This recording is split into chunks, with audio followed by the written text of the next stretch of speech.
How do you even know how to do it? I've been a mechanic since I was probably like 13 years old. The last school grade I actually passed was 6th grade. I made it to 7th grade. 7th grade, they wanted me to stay back. And after having stayed back twice already, as a younger man, I was like, there's no way I'm going to do that. And I think I remember telling my dad, Dad, if they don't let me in 8th grade, I'm coming right back home.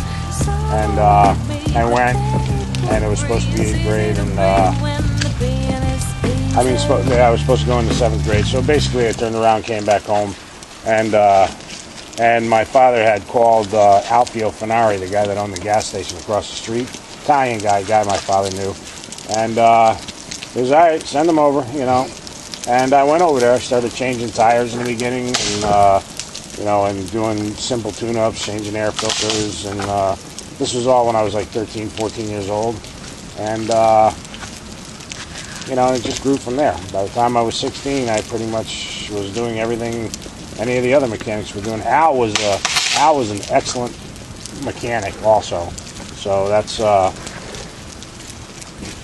where I got my, he was my mentor, and I learned as much as I could from him, while I was there. And after that, I got a job at McDermott Chevrolet. I was 18 years old, and I think at the time I was the youngest mechanic they ever hired. And I don't know. After that, it was just, bebopping around to different shops. I've been fixing stuff my whole life, basically. All kinds of stuff. I think I told you the other day about how my mom was at a tag sale.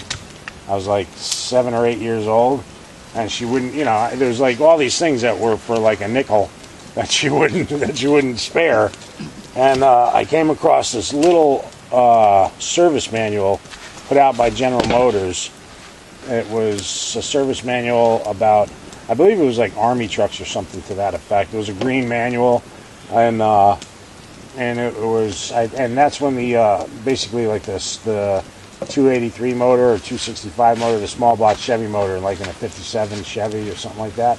Those first V8s. That's when they came out, and I thought it was the coolest shit. And I could just barely read at the time, and I would open it up, and I would try to sound out the word. If I couldn't, I'd ask my mom, and she would tell me, or I'd ask my dad. And I started memorizing all the pictures of the components of the engine, and I had that book with me for a couple of years. I was like, Dad, you know what this is? And I would tell him what it is, and most of the time he didn't even know, So, and that just, was fascinating to me. And, and every time, the hood would go open on a car, I'd be looking, asking questions, and I just picked it up. It was something that came natural to me, but it was all because of that 5-cent book that I got when I was 7 or 8 years old that my mom bought me. Do you still have it? No. I wish I did. I really wish I did.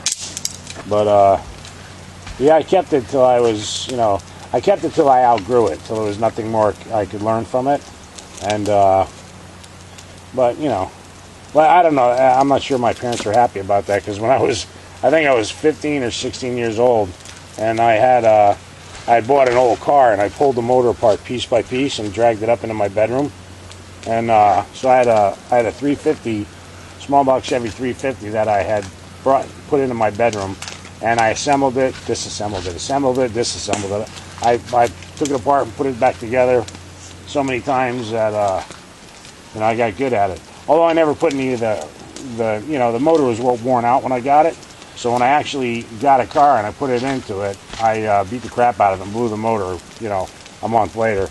But, I actually knew that I was sort of questioning whether it was going to work anyway, because the bearings in it were all old, and I believe it might have been, might have had something else wrong with it. I can't remember.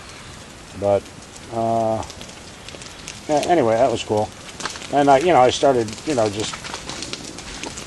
I was never one to build really expensive hot rods.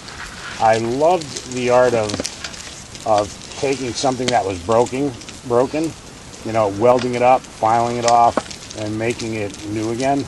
Whatever that, it's not repurposing, but it's you know, just repairing, I guess, you know.